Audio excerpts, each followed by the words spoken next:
পৃষ্ঠটান কি কি বিষয়ের উপর নির্ভর করে? পৃষ্ঠটানের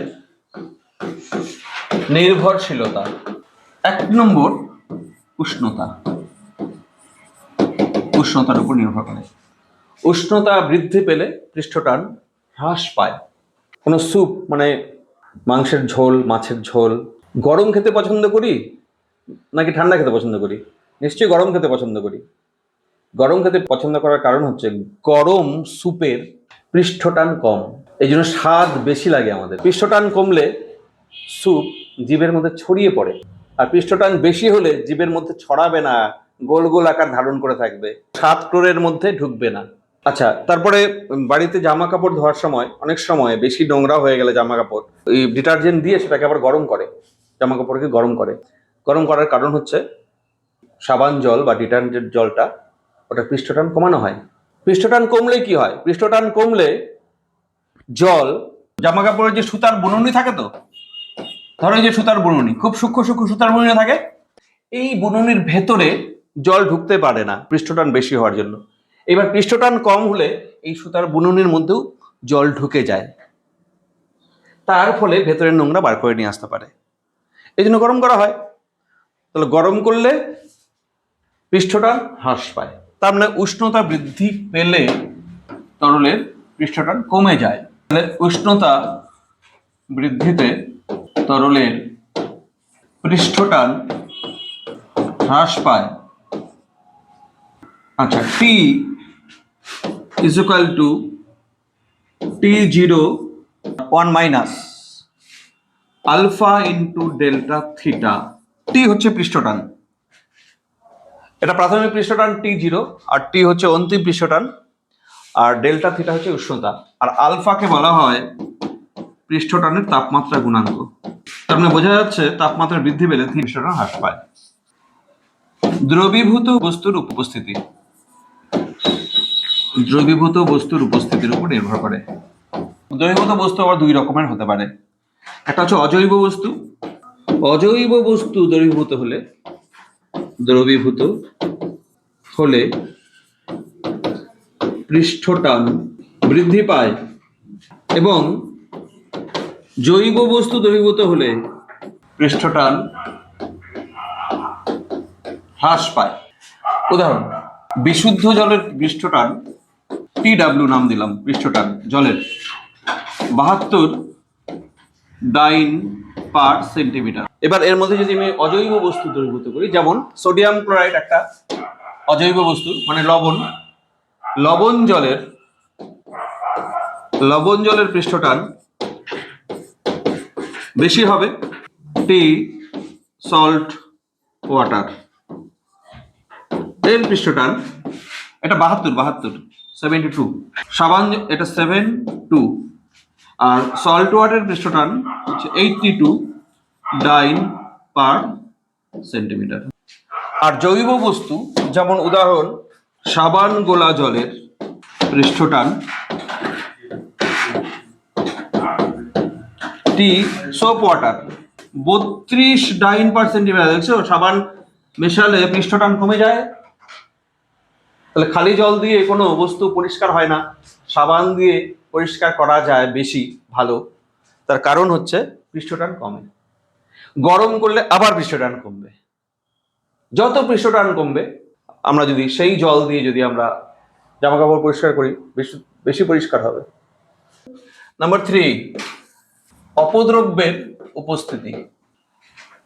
অপদ্রব্য মেশালে পৃষ্ঠটান হ্রাস পায়। যেমন বিশুদ্ধ জলের পৃষ্ঠটান থেকে চর্বিযুক্ত জলের পৃষ্ঠটান কম। জলে চর্বি জাতীয় পদার্থ মেশালে পৃষ্ঠটান হ্রাস পায়। 4 নম্বর পয়েন্ট, তরলের উপরিস্থ মাধ্যম এর উপরে নির্ভর করে। আমি এক্ষেত্রে তরলের উপরের মাধ্যম, তরলের উপরে মাধ্যমের উপরে, তরলের উপরের মাধ্যমের উপরে পৃষ্ঠটা নির্ভর করে, আর এর আঙ্কিক কোনো বিষয় নাই, পৃষ্ঠটা নির্ভর করে। একটা উদাহরণ অন্তত দিয়ে দিই, যেমন জলের পৃষ্ঠটান, ওয়াটারের, যখন ড্রাই এয়ার থাকবে উপরে, জলের উপরে যখন শুষ্ক বায়ু থাকবে, পৃষ্ঠটান কম হবে। যখন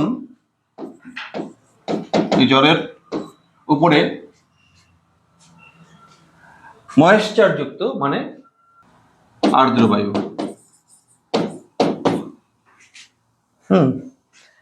মানে ওয়েট মানে ময়েশ্চার যুক্ত, ওয়েট এয়ার। ড্রাই লিখছি, এটা শুষ্ক বায়ু লেখো, তাহলে বাংলায় লিখলে শুষ্ক বায়ু লেখো, আর ওটা আর্দ্র বায়ু। তো শুষ্ক বায়ু যদি থাকে জলের উপরে, তা জলের পৃষ্ঠটান কম হবে আর্দ্র বায়ু যদি থাকে তার চাইতে। পৃষ্ঠটান এই কটা বিষয়ের উপর নির্ভর করে। নেক্সট কিছু কনসেপ্ট দেখো, এখানে জলের উপরে একটা দণ্ড, সূক্ষ্ম দণ্ড অবশ্যই, সূচ রাখা আছে। এখানে বলা আছে তরলের বাইরে বের করে আনার জন্য ন্যূনতম বল কত লাগবে। এই যে এই দণ্ডটা এইভাবে রাখা আছে, তো এটা সাইড থেকে দেখছো, আর তুমি এটা প্রস্থচ্ছেদ সামনে দেখছো এরকম। আচ্ছা, এই দণ্ডের উপরে পৃষ্ঠটান কিভাবে কি ক্রিয়া করে? একটু আগে রেখা, কাল্পনিক রেখার উপর পৃষ্ঠটানগুলো এইভাবে ছিল, হ্যাঁ, বলগুলো এদিকে এরকম ভাবে ছিল। এবার যখন তুলে আনবে বলগুলো এরকম হয়ে যাবে, নিচ দিকে হবে, জল লেগে থাকবে। আরো তুলে আনলে বল আরো নিচের দিকে হবে। দেখো তুমি তুলে নিয়ে আসছো উপর দিকে, যখন আমি উপর দিকে তুলে নিচ্ছি তখন পৃষ্ঠটানের জন্য বল যেটা, সেটা নিচের দিকে ক্রিয়া করবে, কি তরল। আর এটা হচ্ছে আমার বল, আমি বল দিয়ে উপরে তুলছি, আর আমাকে দুই পাশ থেকে টানছে। এই যে ইম্পর্টেন্ট কথা হচ্ছে, দুই পাশ থেকে টানছে, দুই পাশ। আমি যদি বলি এই দণ্ডটার দৈর্ঘ্য এল এবং তরলের পৃষ্ঠটান টি, তাহলে একদিকের বল কত হবে? L into T, T into L বল, টি ইন্টু এল বল না, T is equal to F by L না, T is equal to F by L. তাহলে এফ ইজ ইকুয়াল টু কি? টি ইন্টু এল, মনে রাখো এফ ইজ ইকুয়াল টু টি এল। তাহলে প্রতি একক দৈর্ঘ্যে যে বল সেটা টি, তাহলে এল দৈর্ঘ্যে বল কত? টি ইন্টু এল। কোন দিকে? একটা সাইডে, এই সাইডে বল হচ্ছে টি এল, তাহলে এই সাইডেও বল তাহলে টি এল। নিচের দিকে দুটা বল, এটাও টি এল, এটাও টি এল। এই দুইটা বল দিয়ে আমাকে টেনে ধরবে। তাহলে এটা তোলার জন্য আমাকে কত বল প্রয়োগ করতে হবে? 2TL এর সমান? হ্যাঁ, সমান হতে পারে যদি এটা নগণ্য ওজনের হয়। আর যদি এটার ওজন থাকে, এটার ওজনও আছে আবার, ওজনের জন্য mg। তাহলে বলো তো, তাহলে কত বল লাগবে এটা তোলার জন্য? 2TL লাগবে প্লাস mg। তাহলে এটাকে তোলার জন্য, এটাকে উপরে তোলার জন্য বল যেটা লাগবে, মোট বল F নেট, সেটা হচ্ছে 2TL প্লাস mg। এখানে একটা ডিস্ক মানে চাকতি, ধরো একটা কয়েন, একটা কয়েন ডোবানো ছিল, সেটাকে আমি তরল থেকে বের করে আনছি, ঠিক আছে? এবার পৃষ্ঠটান কোথায় ক্রিয়া করবে? দণ্ডের যদি এই সাইডে ক্রিয়া করে, তাহলে কয়েনের এই সাইডে ক্রিয়া করবে, চারপাশে ক্রিয়া করবে। পৃষ্ঠটানের জন্য বল হচ্ছে তাহলে এইটা, একক দৈর্ঘ্যের বল টি। টোটাল দৈর্ঘ্যটা কত কয়েনের চারপাশের দৈর্ঘ্যটা? কয়েনের চারপাশের দৈর্ঘ্য মানে হচ্ছে পরিধি, পরিধির সঙ্গে টি গুণ, এখানে দৈর্ঘ্যের সঙ্গে টি গুণ, এখানে পরিধির উপরে বল প্রয়োগ হবে। কয়েনটা তো এরকম আছে, তাহলে বলটা এইভাবে প্রয়োগ হবে পরিধির উপর। তার মানে এইখানে বল লাগবে, এটার একটা ওয়েট যদি থাকে, টি ইন্টু পরিধি। কি বুঝতে পারছো? এটা হচ্ছে পৃষ্ঠটার জন্য, প্লাস mg, এতখানি বল লাগবে উপরে তোলার জন্য F নেট। এখন পরিধির মান তো জানো, ব্যাসার্ধ যদি দেওয়া থাকে আর 2πr into T plus mg এটার জন্য। এবার বাকিগুলি তোমরা নিশ্চয়ই এখন বুঝতে পারছো। বড় এটার ক্ষেত্রে এটা হচ্ছে একটা বর্গাকার পাত জলের মধ্যে ছিল, এটাকে আমি তুলে আনছি। দৈর্ঘ্যগুলো এল ধরো, প্রত্যেকটা দৈর্ঘ্য এল। কটা দৈর্ঘ্য আছে? চারটা দৈর্ঘ্য। ধরো এই যে পাতটা, এটা পাতটা এভাবে ডুবে আছে, তাহলে এটা এল দৈর্ঘ্য। এইদিকে এটা তুলে আনার জন্য এদিকে বল ক্রিয়া করবে টি ইন্টু এল, এখানেও বল ক্রিয়া করবে টি ইন্টু এল। এখানেও বল ক্রিয়া করবে টি ইন্টু এল, এখানেও কটা টি ইন্টু এল হলো? 4টা।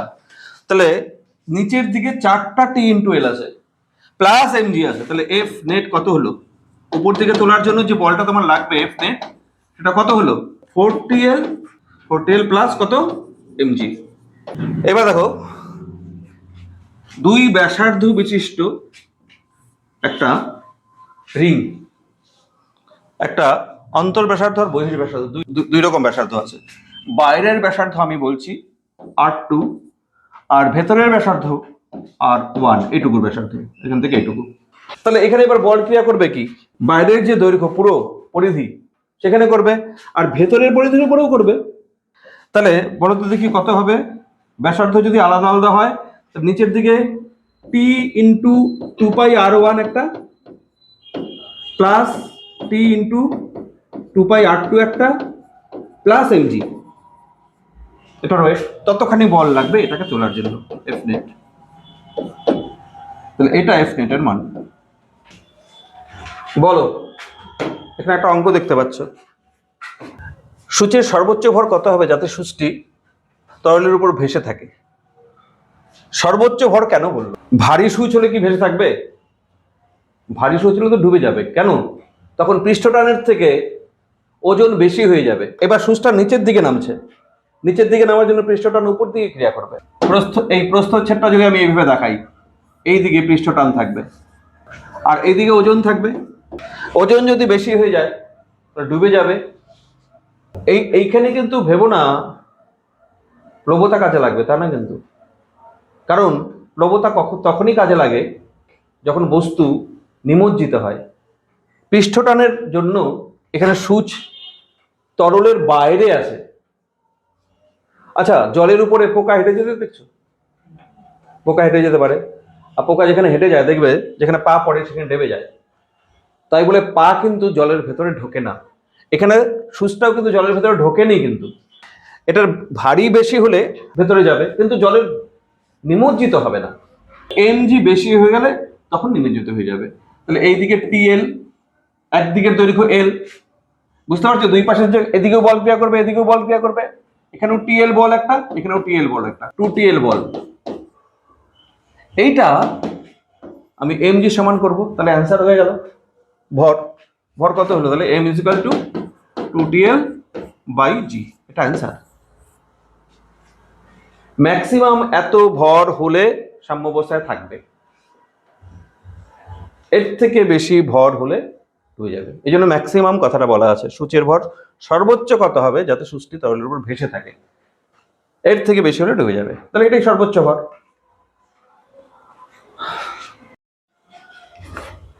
হ্যাঁ, তাহলে পরের অঙ্কটা দেখো।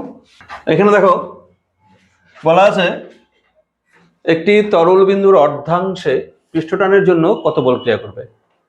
আচ্ছা, এটা একটা বড় তরল বিন্দু ছিল, মানে মানে বড় মানে কি গোল তরলের বিন্দু। বুদবুদ আর বিন্দু দুইটা কিন্তু পার্থক্য এই চ্যাপ্টারে খুব ইম্পর্টেন্ট। এটা তরল বিন্দু, তরল বিন্দু মানে ভেতরেও তরল। বুদবুদের ভেতরে তরল থাকবে না, ভেতরে বায়ু থাকবে। আচ্ছা, এটা বলছে তরল বিন্দু। আমি তরল বিন্দুটাকে, এটাকে তুমি হাফ করে নাও, একটা অংশ আমি কেটে নিলাম, এই যেরকম। এই রেখাটা দেখতে পাচ্ছ যে যেখানে কাটা হলো, এই রেখার উপর অবশ্যই পৃষ্ঠটান থাকবে। হ্যাঁ, যখন কাটা হয়নি তখন এই যে কাল্পনিক আমি যদি রেখা ধরে নিই, এর উপর এদিকেও বল থাকবে, এদিকেও বল থাকবে, কারণ এদিকেও তরল আছে, ওদিকেও তরল আছে। এই দুইটা বল, দুই পাশের বল পৃষ্ঠটানের জন্য সমান। এইখানে এর উপরে কিন্তু পৃষ্ঠটানের জন্য বল সমান, তার মানে 0 বল। এইবার এখানে নিশ্চয়ই সমান না, এবার বল কোন দিকে আছে? এবার বল ওই দিকে আছে, তাই না? এটার উপর বল এই দিকে তরল ক্রিয়া করছে। এই দিকে তরল যতখানি বল ক্রিয়া করে, এই পাশের তরলও এই যে এখানে ততখানি বল ক্রিয়া করছে। এই এক যে কোনো একদিকের বলটা কত? একই সমান। এই যে এই দিকের বল যা, এই দিকের বল একই। এই বল বা এই বল এটা কত হবে? সমান। বলো, পৃষ্ঠটান ইন্টু দৈর্ঘ্য, পৃষ্ঠটান ইন্টু দৈর্ঘ্য, অ্যান্সার। ব্যাস, বল is equal to T into দৈর্ঘ্য। দৈর্ঘ্য কত? 2πr, অ্যান্সার এটা। দৈর্ঘ্য মানে পরিধি, পরিধির উপর বলটা ক্রিয়া করছে। এই যে এই অংশটা, এই অংশের উপর এই দিকে বল ক্রিয়া করবে। অপর অর্ধাংশ এটার উপর কত বল ক্রিয়া করে? তরলবিন্দুর অর্ধাংশে পৃষ্ঠটানের জন্য কত বল ক্রিয়া করে, এই অর্ধাংশে অপর যে অর্ধাংশ সেটা কত বল ক্রিয়া করে। আরেকটা অঙ্ক দেখো, একটা ফ্রেম দিয়ে, এটা একটা লোহার ফ্রেম, ধরো তার দিয়ে তৈরি একটা ফ্রেম, এইখানে একটা চলমান দণ্ড, এই যে এটা সরে যেতে পারে, আর এর মধ্যে সাবানের স্তর নেওয়া হলো এখানে, এটাকে এইভাবে ধরা হলো। এইভাবে ধরলে তাহলে এই দণ্ডটা কি করতে চাইবে? নিচের দিকে পড়ে যেতে চাইবে। একে বাধা দেবে কে? পৃষ্ঠটান বাধা দেবে, উপরে টেনে ধরবে। তাহলে ওজনের জন্য এ নিচের দিকে পড়বে, আর উপরের দিকে পৃষ্ঠটান ওকে পড়ার জন্য বাধা দেবে। চলমান দণ্ডটি মানে এ বি, ধরো দণ্ডটির ব্যাসার্ধ কত হবে যদি এটি সাম্য অবস্থায় থাকে। এটা সাম্য অবস্থায় আছে, তার মানে পড়ছে না, এটি সাম্য অবস্থা থাকে। আচ্ছা, দেওয়া আছে পৃষ্ঠটান T equal to 5 × 10⁻³ newton per metre, আর দণ্ডের রো দেওয়া আছে 5/π কেজি পার মিটার কিউব। দণ্ড সাম্যাবস্থায় আছে। এই যে এবি দণ্ড সাম্যাবস্থায় থাকবে। এবি দণ্ড কখন সাম্যাবস্থায় থাকবে? যখন উপর দিকের বল আর নিচের দিকের বল সমান হবে। নিচের দিকের বল তো ওজন, উপর দিকের বল হচ্ছে পৃষ্ঠটানজনিত বল। পৃষ্ঠটানজনিত বল কয়টা থাকবে? এটা কয়টা স্তর? দুইটা তল আর কি, এই পাশে একটা তল আর ওই পাশে একটা তল। এই যে এইভাবে যদি তুমি দণ্ডর সামনের থেকে যদি দেখো, এইভাবে দণ্ডটা আছে, তাহলে এইদিকে একটা তল আর এদিকে একটা তল, তাহলে এইখানে একটা বল ক্রিয়া করবে, এইখানে একটা বল ক্রিয়া করবে, এটাও টি ইন্টু এল আর এদিকেও টি ইন্টু এল, আর দণ্ডের ওজন নিচে দিকে ক্রিয়া করছে। তাহলে অ্যাকচুয়ালি কি অ্যান্সার এটার করতে গিয়ে আমরা কি করব? 2TL = mg করব। উপর দিকে 2TL ক্রিয়া করবে, নিচের দিকে mg ক্রিয়া করবে। উপরে মোট বল, এদিকে একটা টিএল আর ওইদিকে একটা টিএল, ওইদিকে একটা, ওই পাশে একটা টিএল থাকবে, দুইটা টিএল থাকবে, আর নিচের দিকে mg। তাহলে 2TL = mg করলাম। দণ্ডের ব্যাসার্ধ চাই, দেখো চিন্তা করো ব্যাসার্ধ কোথায় থাকবে? 2TL তো এখানে আছে, এম এ হচ্ছে আয়তন ইন্টু ঘনত্ব করো ইন্টু জি। 2TL আয়তন মানে πr² into L into rho into জি। এই দেখো হয়ে গেল, এল কাটা গেল, আর বের হয়ে গেল। তাহলে আর = 2T/πr² রোজি, পাই রোজি। আমি আর বার করছি, r² এটা। তাহলে r² = 2 × T/π রোজি। বসাও, 2 × T মানে হচ্ছে 5 × 10⁻³ π, আর রো হচ্ছে 5/π ইন্টু জি হচ্ছে 10 ধরবো। তাহলে r² = π কাটা 5 কাটা 2 × 10⁻⁻⁴। তাহলে r = √2 × 10⁻⁻²। r = √2 মানে এত মিটার, 1.41 × 10⁻⁻² মিটার। সেন্টিমিটার মানে হচ্ছে 1.41 সেন্টিমিটার দণ্ডের ব্যাসার্ধ।